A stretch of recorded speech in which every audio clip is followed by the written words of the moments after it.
प्यारे बच्चों, आज आप लोगों को प्रश्नावली 4A का प्रश्न संख्या 7 से पढ़ाना आपको हम प्रारंभ करेंगे। ये नगीन प्रकाशन की बुक है, उसमें प्रश्न संख्या 7 प्रश्नावली 4A द्विघात समीकरण।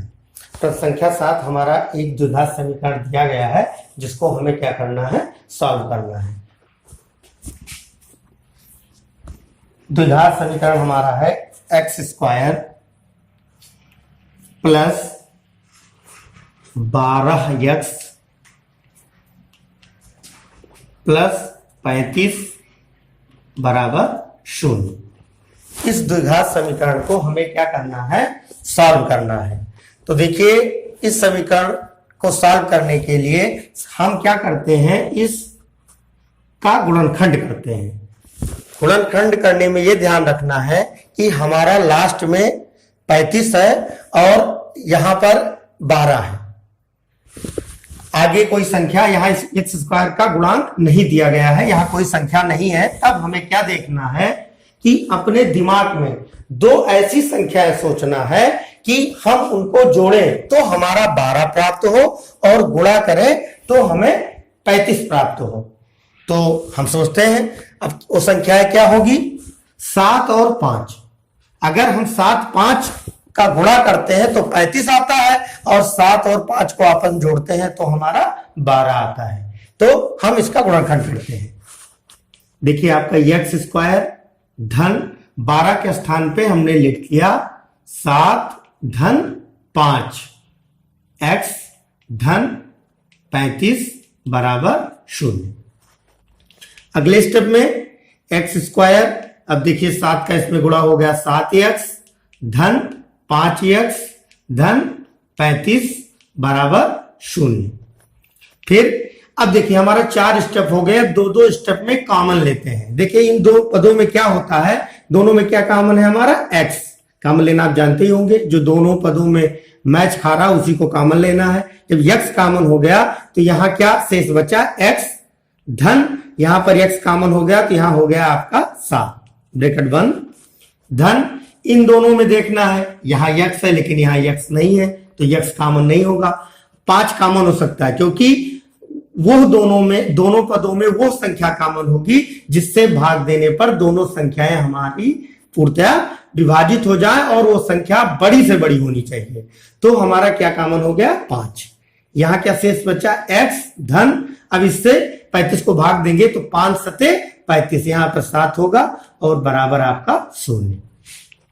अब दोनों पदों में आप देखिए, एक ये पद हुआ, एक ये पद हुआ, दोनों में x धन 7 कॉमन है, पुनः हम निकाल लेते हैं। अगला, जब यहाँ x धन 7 कॉमन हो गया तो यहां शेष बचा x और यहां पर शेष बच गया धन 5 बराबर 0। एक एक पद को 0 करते हैं। x धन 7 बराबर 0, x बराबर उधर जाएगा तो -7। दूसरा देखिए, x धन 5 बराबर 0, x बराबर उधर गया -5। आपका समीकरण हल हो गया। आपके समीकरण के दोनों मूल प्राप्त हो गए, -7 और -5। आपका प्रश्न संख्या 7 आपका हल हो गया। अब चलते हैं नेक्स्ट प्रश्न की तरफ। अगला प्रश्न 8वां।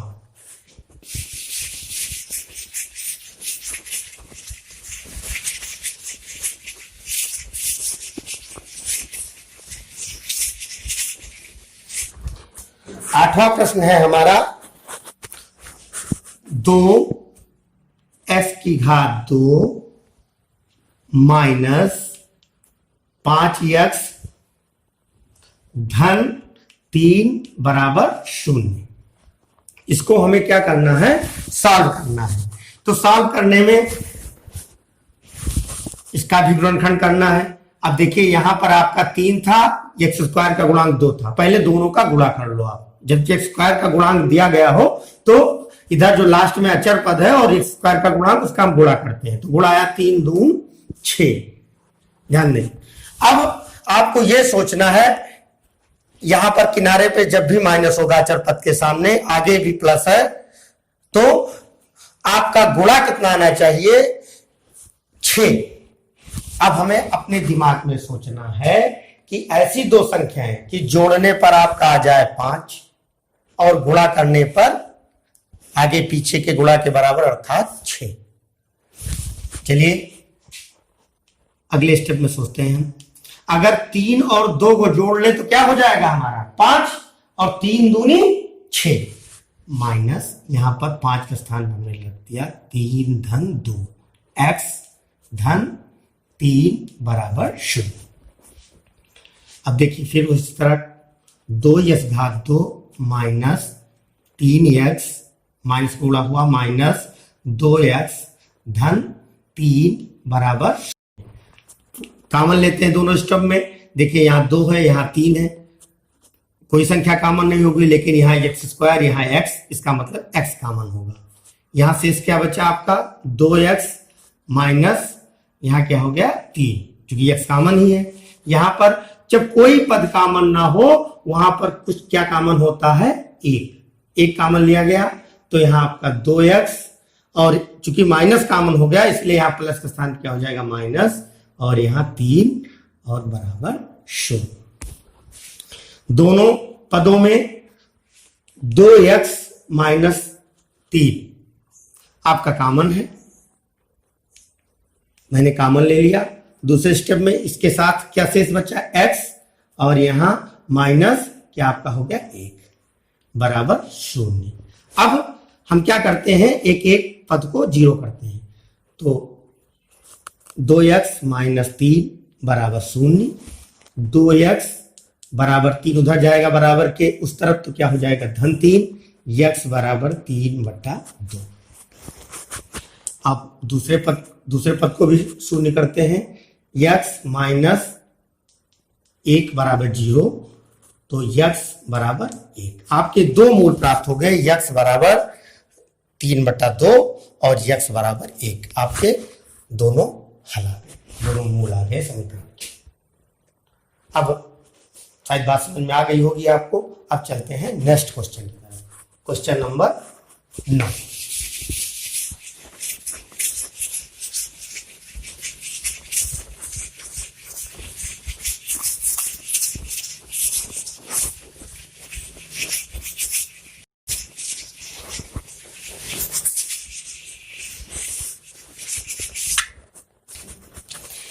प्रश्न संख्या 9 क्या है, 6x की घात 2 माइनस x माइनस 2 बराबर 0।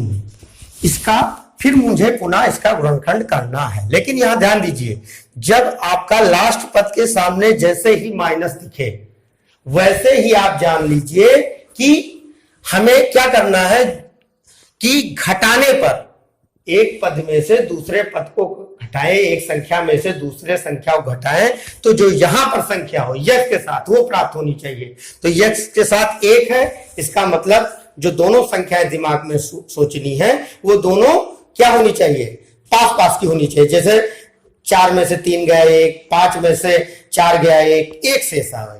तो लेकिन अब हमें यहां भी देखना है कि आगे पीछे गुणा करेंगे, 6 दूनी 12। अब हमें क्या सोचना है, एक संख्या में से दूसरी संख्या को घटाएं तो यहां 1 प्राप्त हो, और लेकिन गुणा करें तो 6 और 2 के गुणा के बराबर अर्थात 12 प्राप्त हो। तो यदि हम 4 में से 3 को घटा दें तो 1 मिलेगा नहीं मिलेगा, और 4 क्या है 12, 6 और 2 के गुणा के बराबर। चलिए हम इसको सॉल्व करते हैं।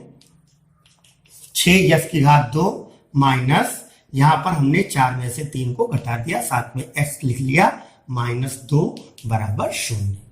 फिर क्या करते हैं, 6x की घात 2 माइनस 4x माइनस माइनस का गुणा हो जाएगा प्लस हो जाएगा, धन 3x माइनस 2 और इक्वल टू 0।